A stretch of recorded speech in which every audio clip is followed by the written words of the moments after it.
Welcome to another edition of Flex Rental Solutions how-to video. Today we're going to be going over the ability to add minimum hours to our pricing tiers. Earlier in our webinar series we learned about how to create different pricing models, one of those being a pricing tier.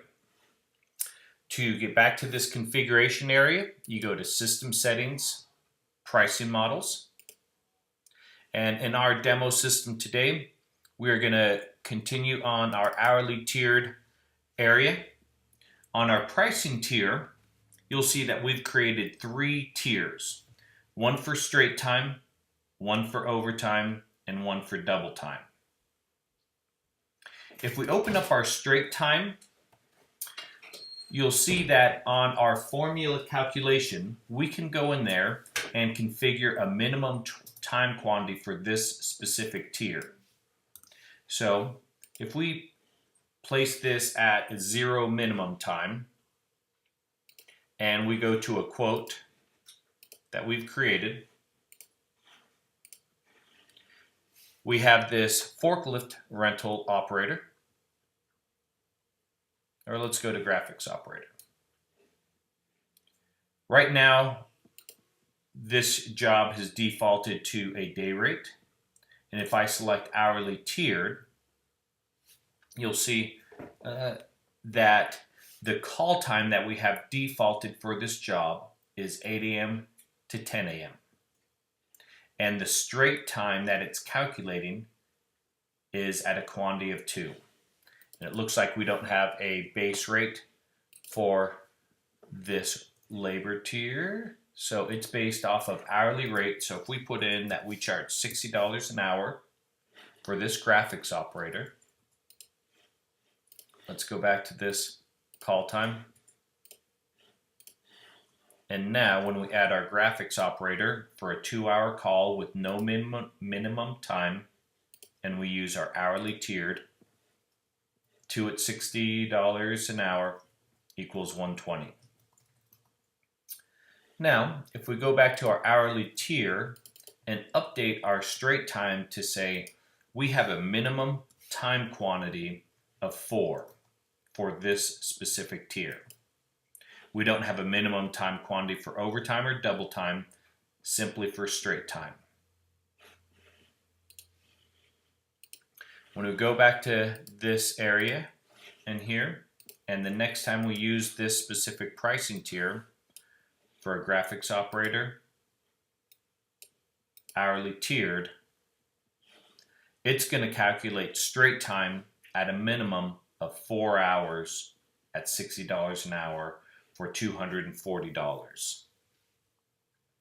Now you'll notice that there are quite a few different tiers that we've created or pricing models in our QA environment.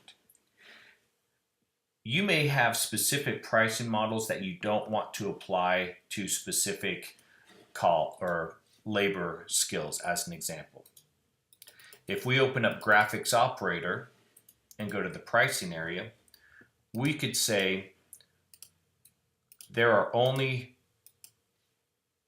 2 tiers that apply to this specific role. And so now when we put that in there, and we've got quite a few here, so it'll take me just a second to remove all these. Now when we go back to add this skill as an example, when we drag that in, the element is defaulted, or this specific job is defaulted as a day rate, and we could have a price for a day rate. But if we wanted to override this, we could select hourly tiered. So that reduces the amount of applicable rates that we want to apply to a specific skill. Now the other question might be, what happens if we have 2 different labor resources on this job? The example is maybe your A1 operator is your own internal person and they don't use a minimum hours, but you've got a union A2 that needs to be there that has a minimum time. Well, the way we would handle that is you would create multiple tiers, and you might have an hourly tiered for your person, and you may have a pricing model based off of a specific time rule based on a specific union. So as an example, maybe Local 16 has their own rules for how you bill them out. So now you have 3 different options for this graphics operator. If we use them for a day rate, let's say day rate, we charge them $600 as a day rate. So if we choose a day rate, it'll calculate that back, and we would probably want to use that to not calculate time. But if we change the hourly tiered to this rate with the minimum, and this Local 16 has a 4-hour minimum also.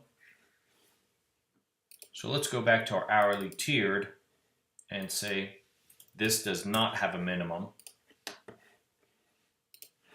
So this way you can have multiple call times using very specific rules and assign those rules to each specific role. And this way we can support the ability to charge minimum hours for a specific role and not charge minimum hours for another one based on who you're getting this specific labor resource from. If you have any questions on how to configure these specific pricing models, please contact support at flexrentalsolutions.com, and they will be able to help configure these with you.